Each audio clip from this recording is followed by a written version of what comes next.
Amén. Quiero invitarle a que vayamos a nuestras Biblias y vamos a ir al Salmo capítulo 32 y vamos a leer dos versículos. Hoy vamos a hablar, recuérdese que estamos en nuestra serie Enemigos a enfrentar y hoy vamos a hablar acerca de nuestra lucha contra la culpa.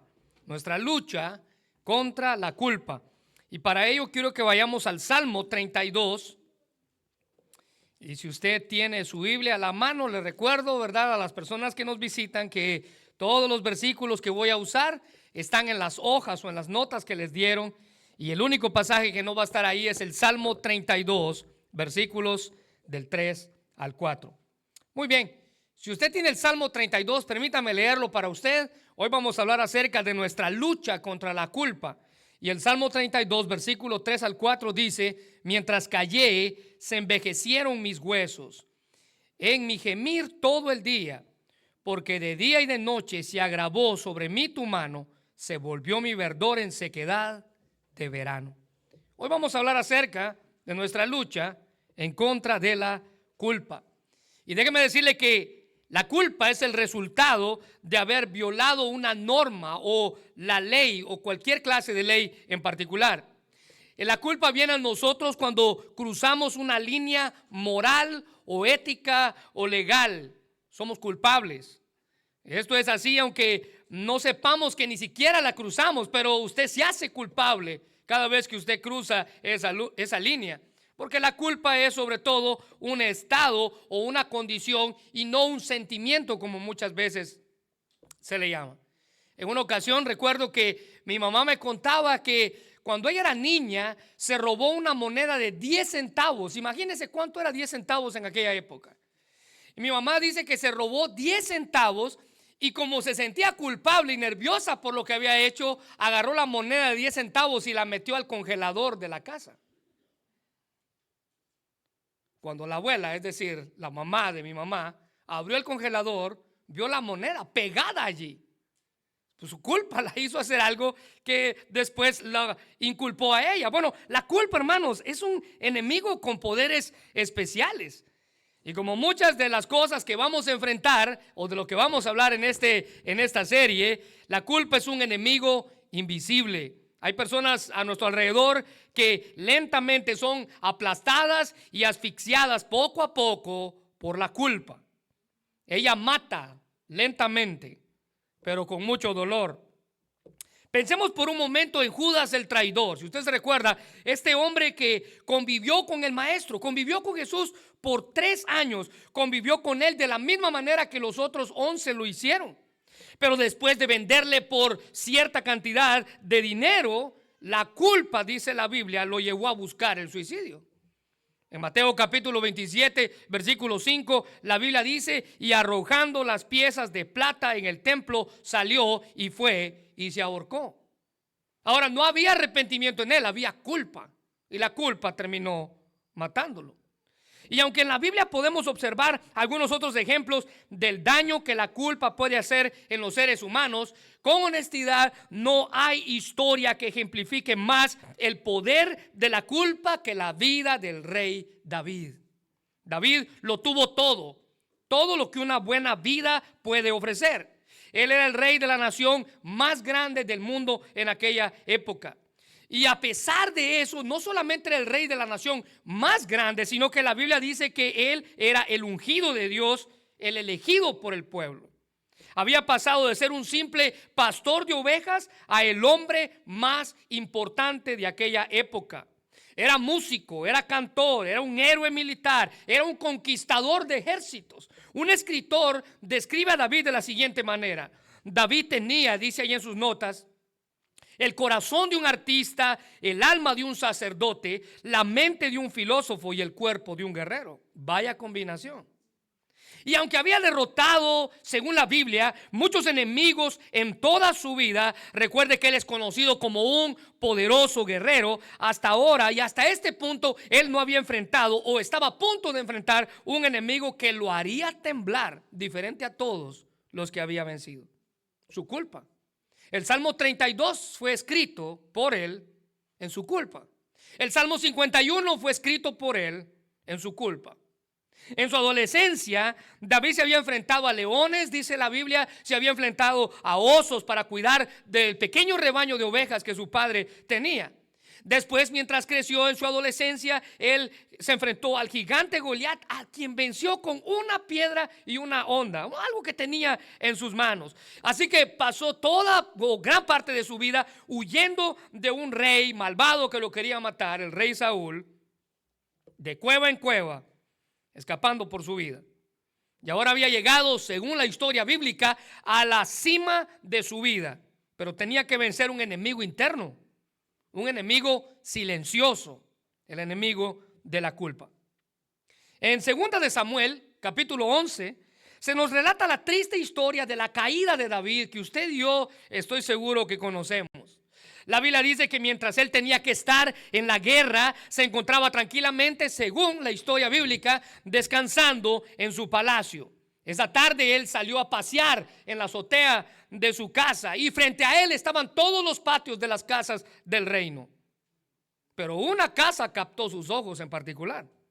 Dice la Biblia que una mujer hermosa, la Nueva Versión Internacional, si usted la tiene ahí en sus manos, las notas, dice era sumamente hermosa, dice la Nueva Versión Internacional. Y cuando la Biblia dice que era hermosa, era porque era hermosa. David no pudo quitar sus ojos de ella y después no pudo quitarse a ella de sus pensamientos. Así que en lugar de olvidarse del asunto y seguir con sus cosas de rey, buscó a la mujer y una cosa llevó a la otra y acabó en el acto de adulterio mencionado en las Escrituras para que usted y yo aprendamos de él. Adulterio que rápidamente que dio lugar a, como es habitual, al remordimiento. Dice la Biblia que después de estar juntos, David simplemente despidió a la mujer para que se fuera a su casa. Y él intentó continuar con su vida como lo hacía siempre. Lo que David consideraba como algo sin sentido terminó convirtiéndose en su peor pesadilla. Especialmente cuando, según la historia bíblica, él se enteró que Betsabé estaba embarazada del adulterio que había tenido con él. Todos sabían que el esposo de esta mujer era un soldado de David que estaba en la guerra.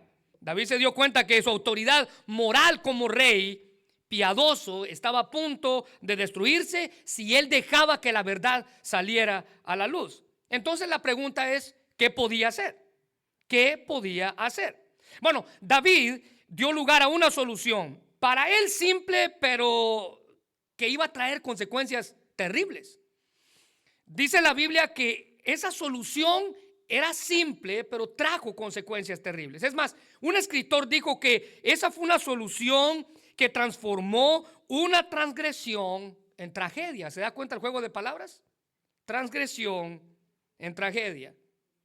La Biblia dice que él mandó a llamar al marido de ella, al esposo de Betsabé, un soldado de su ejército que se llamaba Urías.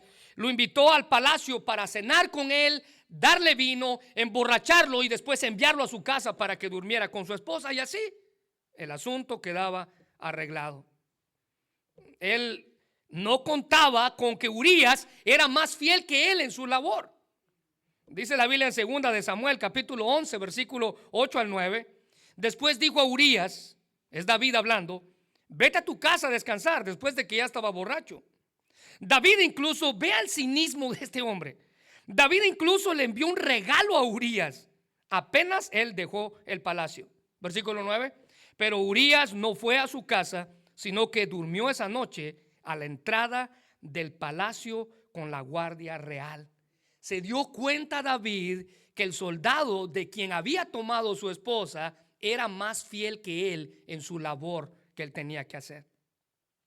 Después de que David le reclama, mira, ¿por qué no te fuiste a tu casa? Si para eso te traje de la guerra, para que fueras y descansaras. En 2 de Samuel capítulo 11, Urías le contestó, escuche bien la respuesta. Y estoy seguro que esta respuesta fue como un baño de agua fría para el rey. El arca y el ejército de Israel y el de Judá están viviendo en carpas de campaña. Ellos están allá sufriendo, dice él. Y Joab, que era el general, y los hombres de mi señor estaban acampando a cielo abierto. Pregunta, ¿cómo podría yo ir a casa para beber y comer y dormir con mi esposa? Juro que jamás haría semejante cosa. Un baño de agua fría para el rey. Les dije, David no contaba con que Urías era más fiel que él en su labor. No resultó su plan. Así que se le ocurrió un plan más despiadado, que estoy seguro que usted y yo lo recordamos de él. Cuando Urías regresó al campo de batalla, David envió una pequeña nota con él. Es decir, Urías llevó la nota de su sentencia de muerte. Una pequeña nota al general del ejército llamado Joab. Dice en 2 de Samuel capítulo 11 versículo 15 que la carta, esto es lo que decía, le daba instrucciones a Joab, que era el general, y esta es la instrucción: ponga a Urías en las líneas de enfrente, donde la batalla sea más violenta, y luego ustedes retrocedan para que lo maten. ¿Se da cuenta? Todo esto tuvo que haber causado algo en el corazón del rey. O sea, vayan y déjenlo al frente, y cuando esté en el frente ustedes échense para atrás y déjenlo que lo maten.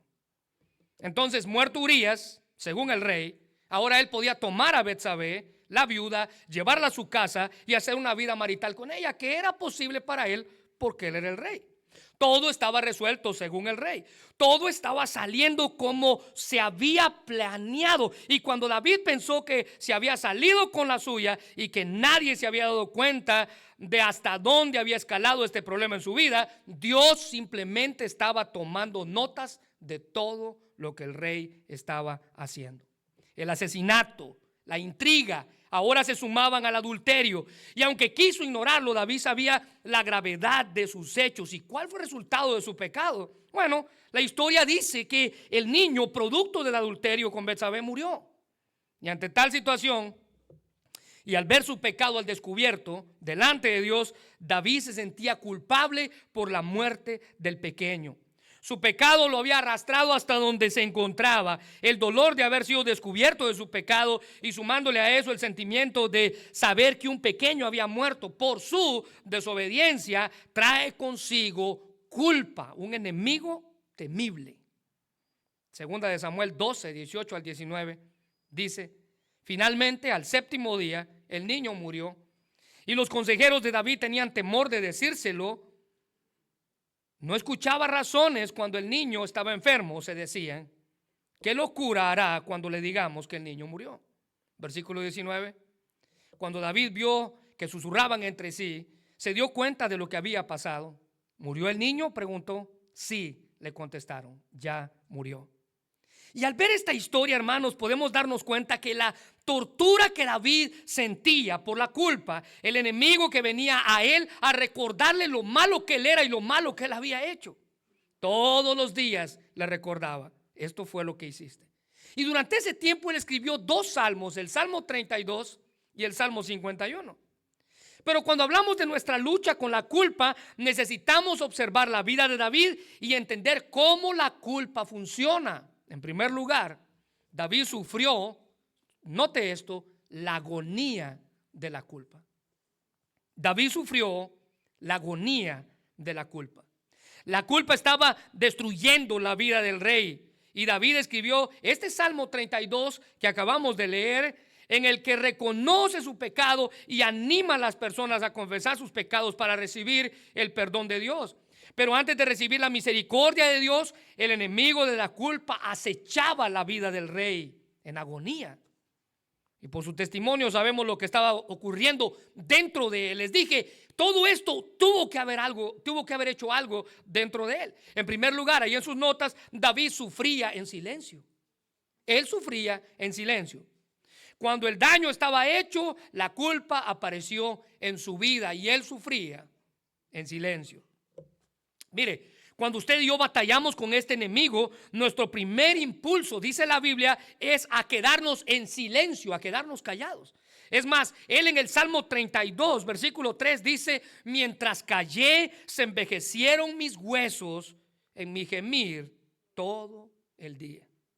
El doctor MacArthur dice que estas son unas vívidas descripciones de los efectos físicos de su estado de resistencia a arrepentirse. Él no quería arrepentirse, y mientras él cayó, sufría en silencio. El silencio quizás, mire, El silencio en la vida de David quizás pensaba o le hacía pensar a él, el tiempo lo va a arreglar. El tiempo lo arregla todo. El tiempo arregla todo. Y tarde o temprano se dio cuenta que ese no era su caso. Mire, déjame decirle que el callarse cuando uno debe de confesar puede ser el engaño terrible en nuestra vida. No vale la pena postergar la confesión y el arrepentimiento. Un escritor decía que el pecado es como una serpiente. Cuando uno la cubre, la mantiene caliente para que pueda picar y herir más fuerte, inyectando más veneno de maldad. Un creyente que ha conocido la paz y la comunión con Dios siempre estará triste e inquieto cuando su comunión esté rota con Él. Es del Espíritu Santo que mora en usted y en mí, dice la Biblia, que está dentro de nosotros, que nos va a redarguir de nuestro pecado y va a confrontar nuestra maldad. Y otra cosa hay en tiempo de culpa, sino silencio. No podemos hablar con otros, ni siquiera los más cercanos. Y en medio de la intriga que la culpa pone en nosotros, incluso nos hace a pensar que no podemos hablar ni siquiera con Dios. David sufría en silencio. Mira el Salmo 66, 18. Dice: si en mi corazón hubiese yo mirado la iniquidad, el Señor no me habría escuchado. Esto era sencillo para David. Esto era difícil para él. Era un hombre que constantemente consultaba a Dios con cada decisión en su vida. Y el hecho de que ahora no pudiera hablar ni siquiera con Dios, estaba sufriendo en agonía. Ahora era un abismo de silencio había entre Dios y él. David es conocido como un hombre conforme al corazón de Dios, pero ahora se encontraba lejos de él. En muchas ocasiones, hermanos, el silencio puede ser abrumador y el único sonido que se escuchaba eran los quejidos de David. Él dice: mi gemir día y noche por el dolor de haber perdido a su pequeño. Es más, la versión Dios habla hoy traduce ese pasaje como: mi cuerpo iba decayendo por mi gemir de todo el día. Su alma sufría, su salud comenzaba a deteriorarse. La culpa estaba acabando con el rey.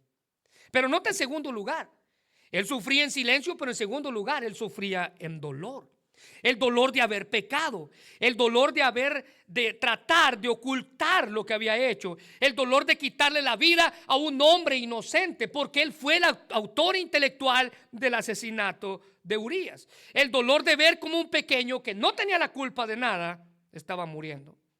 En su agonía por la culpa, el dolor se intensificaba hasta el punto en el que pudo exclamar en el Salmo 32, versículo 4 de la versión Dios habla hoy: pues de día y de noche tu mano pesaba sobre mí, como flor marchita por el calor del verano, así me sentía decaer. En medio de su dolor, David expresaba cómo la mano de Dios pesaba sobre él, impidiendo, parando y frustrándole sus planes.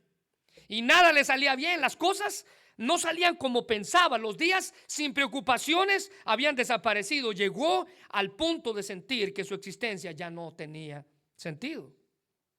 Sin duda, David tardó en reconocer su pecado y la culpa lo estaba acechando. Al mirar hacia atrás, entendió que su miseria estaba directamente relacionada con la opresión del pecado no resuelto y su rebelión contra Dios, y esto aumentaba su dolor. Charles Spurgeon decía que la mano de Dios es muy útil cuando levanta, pero es terrible cuando oprime. Útil cuando levanta, pero es terrible cuando oprime. Y vea el ejemplo que él pone. ¿Es mejor el mundo en el hombro, como Atlas? Usted sabe, ese dios griego que tenía un mundo en la espalda. Es mejor un mundo en la espalda, dice él, que la mano de Dios en el corazón, como David. David parecía sufrir más por el resultado de su pecado: la culpa y la falta de una verdadera comunión con Dios.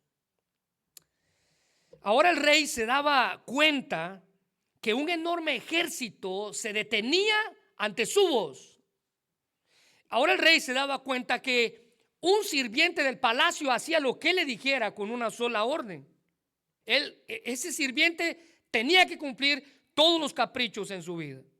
Pero el rey también se daba cuenta que su conciencia no podía ser gobernada porque la culpa lo estaba atormentando.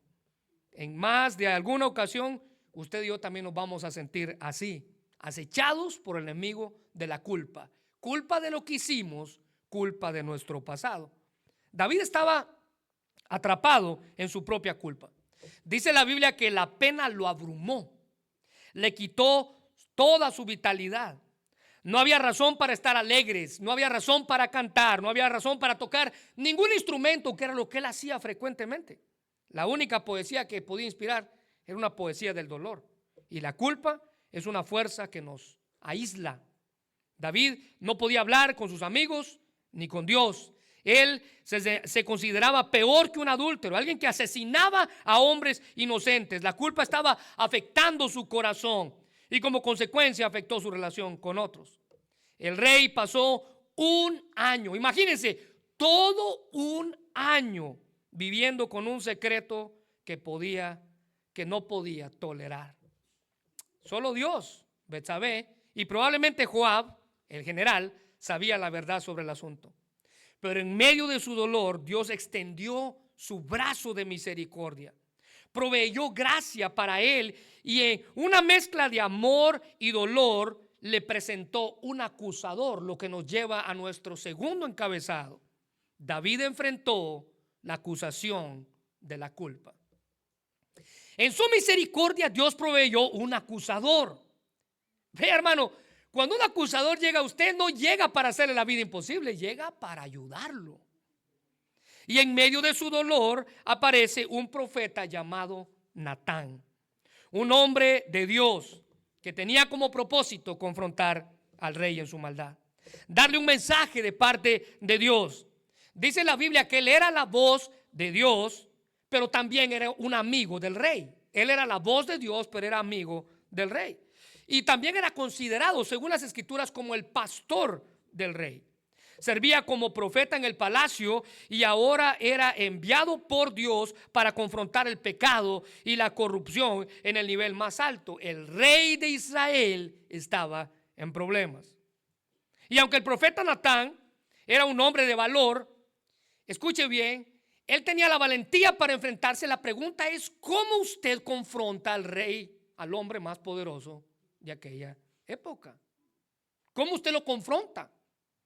¿Cómo decirle que hizo mal y que Dios va a remunerar su maldad? Bueno, Natán logró su meta de una forma inteligente. Le contó a David su propia historia, cambiando los aspectos, los términos, incluso cambiando el escenario de la historia. Le relató los hechos sucedidos desde la cómoda distancia, decía un escritor, de una parábola, una historia de la vida real. Recuérdense que una parábola es una historia de la vida real con un mensaje divino, con una enseñanza del cielo. Una parábola, una historia de la vida real que enseñaba una lección divina. En 2 de Samuel capítulo 12, él comienza el capítulo contando la historia. Y la historia usted la conoce. Natán se presenta ante el rey e inteligentemente le cuenta esta historia. Mira, rey, había un hombre rico que tenía muchas ovejas. No necesitaba nada, tenía todo. Pero este hombre rico tenía un vecino que tenía una sola oveja. Y este vecino a esa ovejita la crió como que si fuera una hija. Dormía con ella, comía con ellos en la mesa. Era su hija. Entonces el hombre rico recibió visita en una ocasión. Pero el hombre rico no quiso matar ninguna de sus muchas ovejas. Así que se brincó la barda y fue a robar la única ovejita que el pobre tenía. La trajo y se la comieron para festejar. Al escuchar la historia, la reacción del rey David fue épica. Es más, 2 de Samuel capítulo 12 nos da el contexto. Dice, entonces, note esto y quiero que subraye: se encendió el furor de David. Subraye eso, por favor. Se prendió su ira de rey en gran manera contra aquel hombre, el hombre de la historia. Y dijo a Natán: vive Jehová, que el que tal hizo es digno de muerte. Mire, un comentarista decía lo siguiente: este castigo fue más severo de lo que el caso merecía, o más severo de lo que ordenaba el estatuto divino. Y ahorita le voy a explicar por qué. Pero déjeme terminar el párrafo ese. La simpatía del rey había sido ganadas, su indignación despertadas, pero su conciencia todavía estaba dormida, y en el tiempo cuando él estaba fatalmente indulgente hacia sus propios pecados, estaba listo a condenar los delitos y los errores de otros.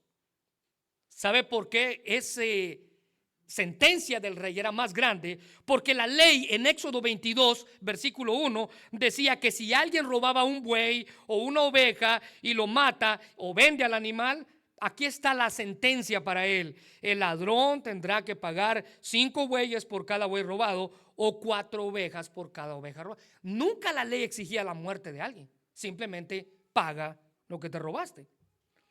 Pero Natán no le pidió a David que él hiciera una decisión judicial. Es decir, David asumió naturalmente que la historia era verdadera, y David rápidamente emitió una sentencia para el hombre culpable de la historia de Natán. David mostró que a menudo nosotros tratamos, escuche bien esto, de deshacernos de nuestra conciencia culpable pasando el juicio a alguien más. Usted trata de librarse de la culpa echándole la culpa a alguien más. Y ahorita voy a hablar de eso. Es decir, que en el sentido de justa indignación, David fue afectado por su propia culpa, que ordenó la sentencia de muerte para el caso de la historia que Natán le contó. La historia de Natán no era real, pero David supuso que sí era real. Y a pesar de que no era un crimen penado por la ley robarse una oveja, David dijo: ese hombre tiene que morir. David estaba sentenciando su propio pecado, porque el robarle la mujer a alguien más, ese sí era castigo de muerte. Pero robarle la oveja a alguien más no era castigo de muerte. Dentro de sí, la culpa estaba haciendo que David sentenciara su propio pecado. David estaba condenando su propio pecado antes de poder encontrar el perdón. Ahora, vea, el uso justo del juramento ahí: vive Jehová, de parte de David, muestra lo apasionado que David estaba cuando él dio su juicio. Él literalmente llamó a Dios a ser testigo de la justicia de su sentencia de muerte para este supuesto hombre que se había robado una oveja. Hermanos, la culpa nos hace incluso juzgar a otros usando como regla nuestra propia maldad. La culpa nos hace juzgar a otros usando como regla nuestra propia maldad. En 2 de Samuel capítulo 12 versículo 6, la Biblia dice: debe reparar el daño. Parte de la sentencia que el rey dio: debe reparar el daño dándole al hombre pobre 4 ovejas por cada oveja que él se robó. Y sí, esto era lo que la ley pedía, no la muerte. Ahora entienda que hasta este punto, cuando Natán visita a David, había pasado un año, 12 meses, 365 días, y David no podía sacar de su mente lo que había hecho. Había tomado una mujer que no era suya, había matado a un hombre inocente y había sido parte de la muerte de un niño que no tenía la culpa de nada. Un año. Y para ese entonces David estaba tan insensible a sus propios pecados que no se dio cuenta que él mismo era el villano de la historia. Él era el villano de la historia de Natán. Y las cualidades que condenamos en otros, hermanos, son a menudo nuestros propios defectos de carácter. Es decir, lo que usted juzga en otros es lo que usted padece. Es como dijo alguien: dime de qué presumes y te diré de qué careces. Natán sabía que el juicio de David había sido apresurado, y lo que David ignoraba es que al sentenciar al hombre de la historia se estaba sentenciando a sí mismo. En medio de su baño de justicia propia, entonces vino la confrontación del profeta, fue acusado en medio de su culpa. Vea lo que dice 2 Samuel 12, 7 al 9. Entonces dijo Natán a David: tú eres aquel hombre, tú eres aquel hombre. Así ha dicho Jehová, Dios de Israel. Yo te ungí por rey, te libré de la mano de Saúl, te di la casa de tu señor, las mujeres de tu señor, además de ti, la casa de Israel y de Judá, y por si fuera poco, te habría añadido aún más. Versículo 9.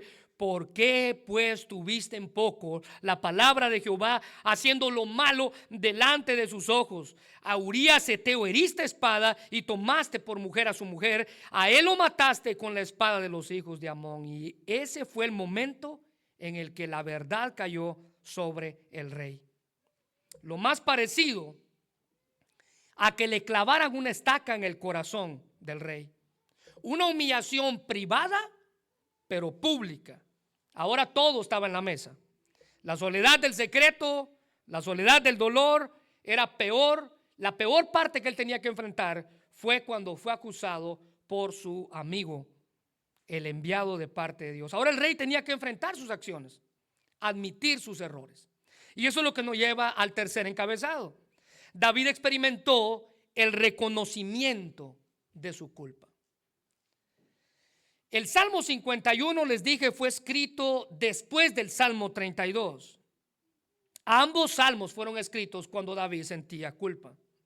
Pero el Salmo 51 es uno de los pasajes más cautivantes de las Escrituras. Fue escrito por David después de habérsele señalado su pecado y de haber sido confrontado por parte del profeta. Este es el resultado de la confrontación de su pecado por parte de Natán y demuestra la actitud que tuvo delante de Dios al ser confrontado. En primer lugar, hablando de el reconocer su culpa, vea lo que David hizo. Él aceptó la completa responsabilidad de su pecado. Él aceptó. Todo comienza, hermanos, por aceptar. ¿Quiere usted luchar contra su enemigo que se llama culpa? Acepte sus errores. Aceptó su responsabilidad. Muchos de nosotros somos especialistas en desviar la culpa. Le echamos la culpa, les dije, al que tenemos más cerca, sea quien sea. Tratamos de echarle la culpa a él. Y este es uno de los problemas que como cristianos tenemos o vemos con la psicología. No está mal visitar un psicólogo si usted necesita visitar un psicólogo. Pero el problema con el psicólogo es que el psicólogo trata de buscar culpables, nunca hace a la persona culpable. Por el contrario, la Biblia lo hace a usted culpable de sus hechos. El psicólogo va a ver su pasado, va a ver su familia y va a decir, oh, tú eres así porque tu padre fue así. Tú eres así porque tu abuelo fue así. Tú eres así porque viviste en tal lugar. No, usted es así porque usted es malo. Y la Biblia dice que porque todos pecamos, estamos destituidos de la gloria de Dios. Mire, echarle la culpa a alguien no es algo nuevo. Es un impulso natural en los seres humanos. ¿Se recuerda a Adán y Eva? Cuando ellos pecaron, no se hicieron responsables ninguno de los dos de sus errores, sino que hicieron lo que mejor sabían hacer como seres humanos, que es echarle la culpa a alguien más. Cuando Dios confronta al hombre en Génesis capítulo 3, versículo 12, dice: el hombre respondió, la mujer que tú me diste. ¿A quién le estaba echando la culpa a él? A Dios. Tú me la diste. Tú me diste esta mujer. Si me hubieras dado otra, tal vez hubiera sido diferente. Pero tú me la diste. La mujer que tú me diste por compañera me dio del árbol y yo comí. Entonces Jehová dijo a la mujer, ¿y tú qué has hecho? Y la mujer, ¿qué dijo? La serpiente.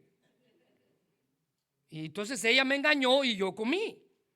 David, hermanos, al darse cuenta de su maldad, fue cuando fue confrontado de su pecado, aceptó completa responsabilidad de sus hechos. Y en el Salmo 51 encontramos una y otra vez pronombres personales como muestra de la aceptación de su maldad. Y quiero que en este pasaje que vamos a leer, usted subraye todos los pronombres personales que en 3 simples versículos se mencionan. La Biblia dice en el versículo 1 del Salmo 51, ten piedad de mí, oh Dios. Primer pronombre personal. Conforme a tu misericordia, conforme a la multitud de tus piedades, borra mis rebeliones. Lávame más y más de mi maldad. Límpiame de mi pecado, porque yo reconozco mis rebeliones. Mi pecado está siempre delante de mis pecados, mis maldades, pronombres personales, aceptando su responsabilidad. El enemigo de la culpa, hermano, nos hace señalar a otros en lugar de aceptar mis propios errores. No ignora la importancia de esta verdad. El camino de la restauración y la victoria sobre la culpa es aceptar mi responsabilidad. Número 2, en segundo lugar, David reconoció la maldad de su pecado. Él no trató de minimizar lo que había hecho. En muchas ocasiones tratamos de minimizar el alcance de nuestras acciones. ¿Se recuerda que le comenté al inicio que mi mamá se robó una moneda de 10 centavos? Alguien pudo haber dicho, pero eran 10 centavos. 10 centavos. Minimizar, chiquito, 10 centavos. Decimos cosas como, no era para tanto. David no dijo, pues si de todos modos Urías iba a morir en la guerra. Él no dijo eso. De todos modos su esposa se iba a quedar sola. Lo único que yo hice fue que la agarré antes de tiempo. O sea, él no trató de minimizar sus acciones. Él no dijo, ni fue tan malo. Tratamos de hacer pequeños nuestros grandes errores. David pudo haberlo hecho, excusándose, pero no lo hizo. La mayoría de nosotros escogeríamos incluso palabras que bajen el tono de la gravedad cuando se habla de nuestras maldades. ¿No es así? No queremos que cuando se hable de nuestro pecado se digan cosas tan feas como adulterio, asesinato. No queremos que se digan cosas.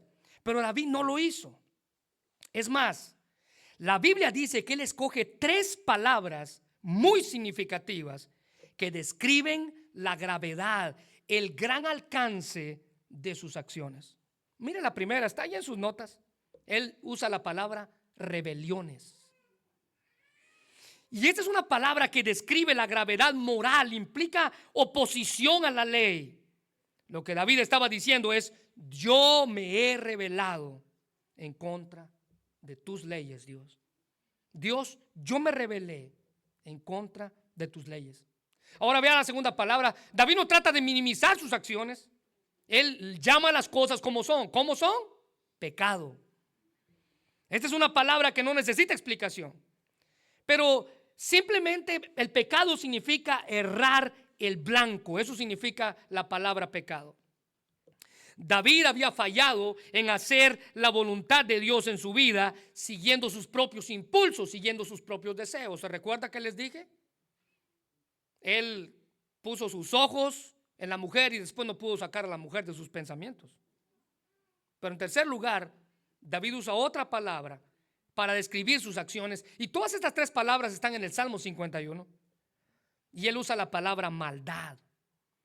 Y esta es una que resume en su totalidad el desastre en el que había incurrido.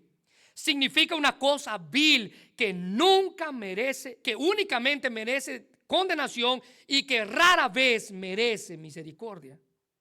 Esto ocurre cuando hemos vivido de acuerdo a nuestros estándares y hemos dejado a un lado los estándares de Dios para nosotros. Miren lo que él dice, el Salmo 51, 17. Los sacrificios de Dios son el espíritu quebrantado, y al corazón contrito y humillado no despreciarás tú, oh Dios. Para librarnos de la culpa, hermanos, en nuestra vida, necesitamos entonces reconocer nuestra propia maldad. Dice David, al corazón contrito y humillado no despreciarás tú. El doctor David Jeremiah afirma que cuando removemos la palabra pecado de nuestro vocabulario cada día, privamos a otros de una puerta de salida para la sanidad. David encontró esa puerta y David fue sano. Ahora, nota en tercer lugar, y ya con esto terminamos. En tercer lugar, David confesó su pecado delante de Dios. Así que para hacerle frente al enemigo de la culpa en nuestra vida, necesitamos confesar nuestra maldad delante de Dios. David había sido confrontado y ahora estaba listo para confesar su maldad. En el Salmo 51, 4, él dice, contra ti solo he pecado y he hecho lo malo delante de tus ojos, para que seas reconocido justo en tu palabra y tenido por puro en tu juicio. Y aunque pecó con Betsabé, David dijo que lo que él había hecho había sido en contra de Dios. Su pecado había sido con la mujer, pero su pecado había sido en contra de Dios. Mire, cuando alguien roba, cuando alguien mata, cuando alguien calumnia, lo hace en contra de otra persona que es la víctima. En el caso de David, un bebé murió, un hombre inocente fue asesinado, pero su pecado había sido en contra de Dios. Todo pecado nos hiere a nosotros mismos y a otros, y finalmente ofende a Dios porque es rebelión en contra del estilo de vida que Él demanda. Betsabé había sido manipulada, Urías había sido asesinado injustamente, Joab había sido incluso forzado a comprometer su integridad como general, poniendo a Urías al frente de la batalla, y el bebé nacido de ellos fue una víctima más de la maldad del rey. David reconoció que la raíz de todo pecado, desde la más pequeña ofensa hasta el asesinato, es un insulto a Dios. Y David reconoció su maldad y se dirigió a Dios y venció la culpa en su vida. Alcanzó lo que tanto deseaba, el perdón de sus maldades. Todos estos tiempos en silencio, todos estos días y meses en silencio, todos los pecados fueron perdonados por la gracia de Dios aplicada a su vida.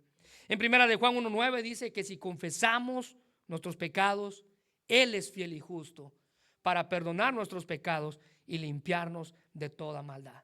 La culpa, hermanos, es un enemigo terrible que puede derribar incluso hasta el más fuerte, al más hábil de los guerreros. David reconoció su pecado, David venció su culpa, David alcanzó misericordia, porque Dios es experto en tratar con el enemigo de la culpa. Pero necesitamos orar tal y como David lo hizo.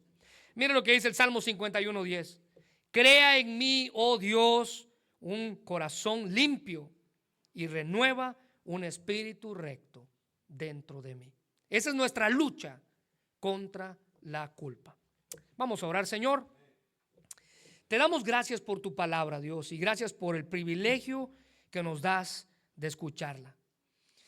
Gracias, Señor, porque a pesar de muchas veces en nuestra vida sufrir en contra de este enemigo, eres tú quien nos da la habilidad y la misericordia para vencerlo. Queremos darte gracias, Dios, por esta historia en esta hora. Y queremos pedirte que seas tú quien la bendiga. Que bendigas tu palabra y que bendigas este mensaje y que se quede en nuestro corazón. Mi Dios, si hay alguien aquí que está luchando con la culpa y el remordimiento en su vida, permite que él o ella esta tarde puedan ser libres. Libres. Porque conocimos la verdad y la verdad nos hizo libres. Podemos ser libres de la culpa, Señor.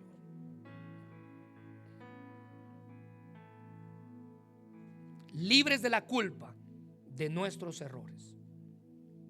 Señor, te pido que examines el corazón de todos los que estamos aquí. Y que seas tú quien les dé libertad de este enemigo llamado culpa en nuestras vidas. Hermano, si usted en su vida lucha con alguna culpa de algo que pasó, quiero decirle que usted puede encontrar libertad en Cristo Jesús. La culpa nos acecha. La culpa viene a nuestra vida y mañana y tarde nos recuerda lo malo que somos. Las cosas que hemos hecho. Las cosas que cometimos cuando estábamos fuera de Cristo. La culpa se encarga de recordarnos lo que hicimos y las cosas o a las personas que afectamos.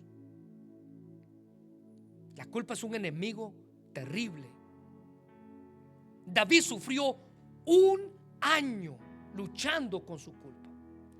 Usted está aquí sentado y probablemente tiene años luchando con su culpa. En esta tarde usted puede ser libre. Cristo nos hace libres. Pero para eso hay algo que usted tiene que hacer. Lo mismo que David hizo. Acepte su responsabilidad. Acepte la responsabilidad de su culpa. Dígale: Dios, sé que hice esto malo y yo no puedo echarle la culpa a alguien más. Me hago responsable. Fue por mi responsabilidad. Pero ¿sabe qué más tiene que hacer? Confiese su pecado. Dígale: Señor, te pido perdón, porque esto lo he venido arrastrando por años. Pero en esta tarde yo quiero ser libre. Yo quiero ser libre. Quiero ganarle la batalla a mi culpa. Señor, gracias por tu palabra. Y gracias por lo que nos permites estudiar, Señor. Gracias por este maravilloso ejemplo, mi Dios. Gracias porque esta historia está puesta allí y tú no ocultaste ningún detalle de ella, con el propósito de nosotros aprender. Te pedimos, mi Dios, que bendigas en esta hora y que Jesucristo pueda darnos la libertad que necesitamos en nuestra culpa, Señor. Tal y como lo cantábamos hace un momento. Porque en Él podemos encontrar la paz. Porque en Él podemos encontrar la libertad. Ayúdanos en nuestra lucha, Señor, con la culpa. Bendice nuestra vida y cualquier situación que nos haga ser culpables, Señor, haznos libres en esta tarde. En el nombre de Jesús. Amén. Veo que se ponga de pie y cantemos a nuestro Redentor.